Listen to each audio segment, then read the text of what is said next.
القبض الدولية الصادرة عن السلطات القضائية الجزائرية.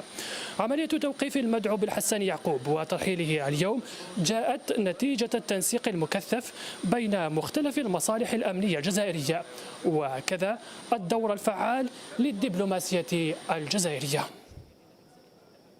نحن الجزائر والتابعة للخطوط الجوية الجزائرية قادمة من مدينة فرانكفورت الألمانية على متنها المدعو بالحسان يعقوب تحت حراسة عناصر الأمن الوطني المكلفة بترحيله من ألمانيا.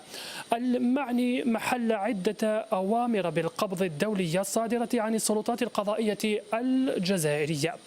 عملية توقيف المدعو بالحسان يعقوب وترحيله اليوم جاءت نتيجة التنسيق المكثف بين مختلف المصالح الأمنية الجزائرية وكذا الدور الفعال للدبلوماسية الجزائرية. إذن مشاهدينا ننتظر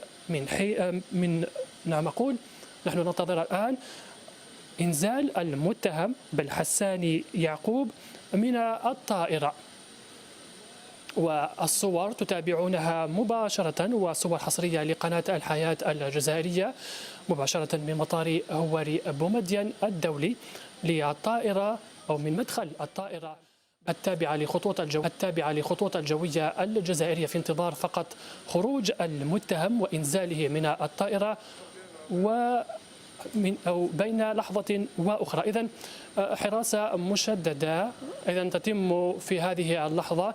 إذن إنزال المتهم كما تتابعون مشاهدين إنزال المتهم بالحسان يعقوب على متن الطائرة. إذن هذا هو المتهم بالحسان يعقوب الذي أقلته الطائرة الخاصة بالخطوط الجوية الجزائرية. إذن متواجد الآن على أرضية مطار هواري بومدين الدولي وحراسة مشددة من طرف الأمن الوطني، وتتم الآن سوف يتم نقله عبر هذه السيارة التابعة للأمن الوطني. إذن حراسة مشددة للمتهم بالحسان يعقوب الذي أنزل منذ لحظات فقط أو ثواني من الآن من الطائرة التابعة للخطوط الجوية الجزائرية. إذن هو الآن داخل هذه الحافلة الخاصة وكذا التابعة